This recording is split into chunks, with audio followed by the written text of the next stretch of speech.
Presenting is collaborating with teams.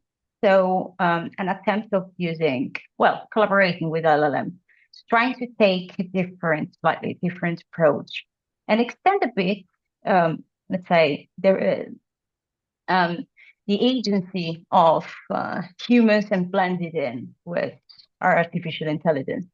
So we work mostly on reparative description as starting point. So you've been probably hearing about that quite a lot recently, as it has become such a thing in archives. There are many different practices that actually fall into the context of reparative description, which could be thought as a part of critical archival studies mostly. But nevertheless, there is this very specific report done for OCLC that has a specific value and that actually brings, let's say, cataloging work to another level, to kind of creating or highlighting what has become quite, a sort of evolution of the practice. So it's not anymore seen, cataloging is not anymore seen as a static one-shot approach, but something done collaboratively with many people and many hands. What we wanted to try to do with this experiment, which is mostly, let's say, an experiment, was about trying to understand if actually LLMs can generate critical knowledge to support reparative description practices. Well, we wouldn't expect them to be perfectly at the same level of humans. Of course, they do not have moral agency or anything like that. They're just machines. But we realized they could actually really offer some affordances, and we could offer some affordances to them. I'll be clear. So the study tries to approach three different LLMs and attempts at evaluating metadata against, well, metadata quality and inclusivity against a few key criteria that come from a very specific context. You've been probably seeing this in several occasions, especially the first part. So the metadata quality from 2004, so the Burton Hillman publication. Well, it's a chapter in a miscellaneous, I think. Well, it's a book anyway, one of the few textbooks on metadata that still have quite a relevance after a long time. So there has been this very, very recent expansion about the inclusive metadata toolkit, and that has been released and kind of uses this as a primer to extend inclusivity notions into and kind of put them in the context of quality. Probably coming from the critical, the competition archival studies, and of course, if there's somebody from critical archival studies, you will think something more either very qualitative or highly quantitative. So metadata quality tends to be really, really, really quantitative very often. But we try to tackle it as something more mixed. In fact, let me show you. So the Robert Langmuir collection has been our context. Basically, this is a very big collection that tends to have quite, let's say, some problems. You might have been hearing from those. It's a very brilliant one. I mean, let's say all the archival tenets are in place, although descriptions are kind of bad because they were outsourced and done in quite a rush just to make, the collection available in a very small amount of time. So they really tried to get this out available to the public. Not really MP, more product, less process approach, but let's say they had that in mind probably when they tried to do that. So this collection is amazing. I recommend you if you have any chance to have a look at it. Amazing on two sides. So the materials are great. The descriptions are so bad sometimes. Doing it quickly, a very, very short overview of the problems that came up through time. So there were three tiers of problems, let's say, that were recognized by Elizabeth and other people working actively to kind of remediate the metadata that were generated from this vendor, they outsourced the description. So many items are underdescribed. So either you're facing transcription of text that are actually appearing on the front of the photographs, or basically just very generic the titles and descriptions and very, very broad subject headings. In card descriptions, so sometimes even the subject headings do not match with what you see there.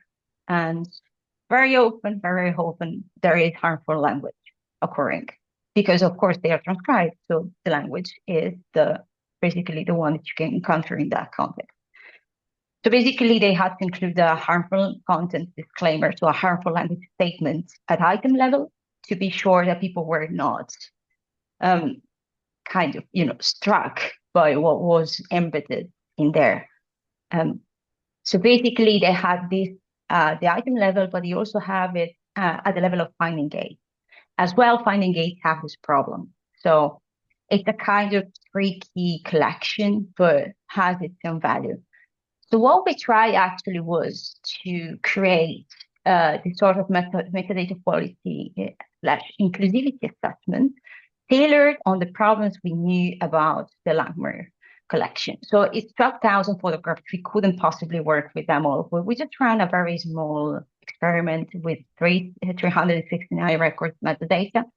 We didn't use all the metadata sets because they have many admin fields. But so we tried to focus on descriptive, not even tailoring the prompt to remediate, not just remediate, but to suggest better subject heading. It was more, holistic first to see what actually these models could see. So it's about 3% of the collection, not at all something that could be generalized. So any results you're going to see in here or from the paper, well, they're not exactly something that could be relied on, but we're doing other research on that with actually Anthropic's flows, which is not included here in the sample of LLM you see. So we had this curious idea, you can call it like that, of using Commodore Plus from Cohere AI, which is not exactly what you could think as of a typical large language model would use unless you're working for the industry. But it's quite well known for retrieval augmented generation performances. So it's quite good for that purpose normally. And two GPTs, because we wanted really to give it a try with the Turbo 0125, of course, and the 4.0 mini, because that's the 4.0 mini. And they were chosen also because I was playing around with them. So Elizabeth was really happy to make me try these, but they're not necessarily the best choice. We just kept in mind a few leaderboards to proceed with those. And our research workflow was quite simple. So for each one of those metadata quality / inclusivity criteria, so completeness, timeliness, and accessibility, 3 out of the 8 they are in the original publication, or in the metadata inclusivity assessment, we tried to design 3 different prompts. We fed them to the LLMs, leveraging their APIs. And of course, we had everything backed up by a system prompt. So before I go into details, let me explain a bit how we tackled these 3 criteria. So completeness, we tried to identify the gaps and imbalances in the representation of communities and individuals. Pay attention that we just used metadata. So we were working unimodelly, just text. The experiments we're running right now, we actually did previously, were multimodally designed. So it was the image, and then it was an image text-to-text approach. So we were kind of trying to get chain of thoughts output. So it was a very complex pipeline, but we're still working on that on another level. I will come back to that if you're curious later on. But timeliness. So we wanted to assess the presence of obsolete language, but basically obsolete harmful language. And there's plenty of it. We are aware of that in that collection. Inclusivity. Oh, sorry. I should have been accessibility. Sorry, probably just that's a typo. So we wanted to evaluate the language accessibility, as we are aware that there are some of these postcards and photographs. It's a collection that has a bit of everything, but just ephemera to put everything under a label. And some of these come from all over the world. So in a sense, are featuring language that's different, although it's an African American collection. So most of the material comes from African American context, not the entirety, but really much of it, really much of it.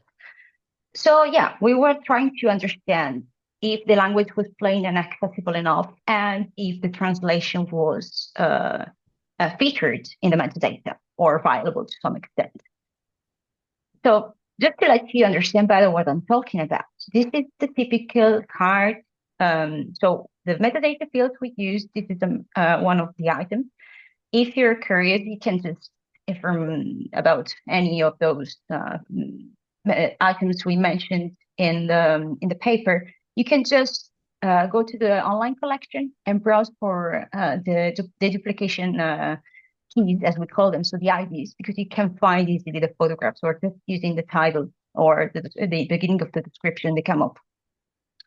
So we use title, date of creation, subject names, geography, so a bit of subject headings, the abstract, that, as you can see, is very small, and sometimes there's quite an imbalance between title and abstract. So it was a bit challenging to handle them sometimes, but we could have quite a lot of information about creators, and sometimes also the subject geography, not necessarily, but that's potentially the bigger picture. So I mentioned that we use a system prompt because we wanted to set a bit the position for the setting for the system to behave in a certain way. So we had the role statement, so setting the persona of the LLM, the context. So we gave it a bit of information about the context of the collection, and the notice about harmful language, because we found that quite useful to avoid incurring into guardrails, so making everything flagged by the model by default, and find ourselves stuck completely. And we had a very specific type of prompting. So the structure was a step back, zero-shot prompting. So no examples, just requirements, and that minimum of information you could see in the system prompt. This is an example from task C completeness. So we had as a set of variables, the item metadata, and we had the description. And for each of this criteria, we set up a quantifier task and a qualifier task. So that's the reason why you see task C1, task C2. So we were handling 3 different double tasks, let's say, for the 3 criteria. And a few items, a few elements from the workflow. So we got 2 workflows in place. As you know, not each large language model works in the same way, so you have to tweak a bit what you put in your Jupyter notebook. I didn't upload them yet, so if you click on the link on the paper, you will find like, oh, I'm gonna upload those. I promise that I will do it today. At least a bit of them. We're incurring in a bit of restrictions because although it's metadata, well, again, to circulate them, it might be a problem. Nevertheless, so through workflows, all documented on Jupyter Notebook. Well, I have also the Google Colab version as well. And we had to handle everything in batches, because even if it's just 369 unit batches, there's no way to handle those, because we had to create templates for the prompts and embed for each of the items in the collection, all the metadata variables. And of course, this has to be repeated 3 times, so 1 per each criterion, right? And yeah, so I had to write a lot of custom functions, a lot of custom functions. And we exported everything in CSV, so I actually have the full synthetic data set generated from this. So that way we were able to get the results for the quantifier task and the qualifier. This has been a bit unorthodox of me, but I really like to play with mixed methods, even if I do my own research, let's say more on the qualitative side in this moment specifically, but mostly I'm really into applied research methods. So I really like the idea of testing whatever could work in this context. So here we got Kirpendorf alpha coefficient. and a radar plot and a violin plot that illustrate a bit the distribution and, well, the mean here with the radar plot of the scores assigned. So 1 to 5, the higher, so 5, the best, the score. As you can see, the average tends to be like three something. So it's not scored that badly when it comes to the quantifier, although you can see from distribution that there's quite a variability. So there's no kind of agreement in the way things are scored according to the models. I was expecting more coherence between the GPTs, but apparently no. And that was confirmed by the Krippendorf alpha. And in fact, let's say most of what you observe is just like random agreement. So really low reliability when it comes to that. That's the result. So qualifier.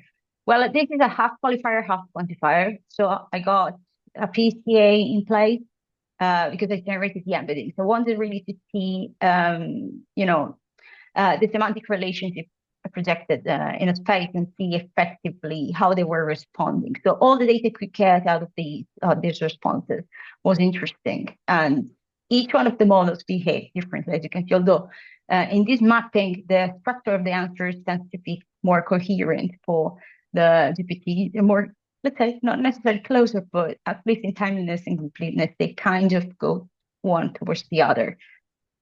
So this is the most interesting part as I'm running out of time. Each one of them had, I don't want to say this word, but personality. So the way they were answering was quite unique. And they were noticing different things.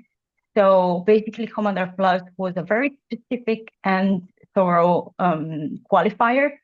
So it actually picked up very often all the instances of harmful language. It got mistaken sometimes with translations, but tend to be really, really specific. And well, we try to verify some of those. Well, not all of them because they are many, many outputs, of course, but the ones that struck our eyes were like quite good. And that there's much more written on the paper, but I think I could likely write a book with a little bit on that. I mean, these are kind of interesting. Interestingly, GPT 3.5 Turbo wasn't performing as badly, although, it didn't have enough, probably, information about how to react to subject headings. So this is, for example, one of those examples that talk about oxen, so which is actually a term that's given as outdated in here, but you have it for subject heading. So let's say it's not highly, really 100% aligned with archival practice or, well, routine, let's say. And ChatGPT 4o Mini, well, it was a bit, let's say, confused as it brought a very open archival descriptive standard. When I asked for something more specific or a more specific answer for prompting it, well, it wasn't really giving something so specific. So it got the general ideas, for example, on the DAX, but it was completely unable to be specific enough and don't get it did get mistaken. Let's say it did get it did actually not perform that well as I was expecting. So wrapping up, as I'm literally out of time, we were able to make them work, even though we didn't change the setting. So no tweaking temperature or any other parameter. Their native capabilities were good enough to make them useful as collaborators, although we had, of course, to check everything and review some of, let's say, the outputs. But they could actually give us something on completeness, timeliness, and accessibility. So I probably had to design better accessibility and timeliness prompts because there was a bit of overlapping, to be honest. But I believe that they're very strong when it comes to identifying harmful language extremely well. That was really, really impressive. And they were suggesting appropriate options, to be honest. Not in all cases, not 100%, but it would be, if we were expressing that in terms of accuracy, well, that would be a 90%. It was really good, really good. And I believe that this needs a lot of work still, but we are having something in our hands that could be really used and that could really, really be exploited by composition archival studies. So that's it. Thank you very much for your time.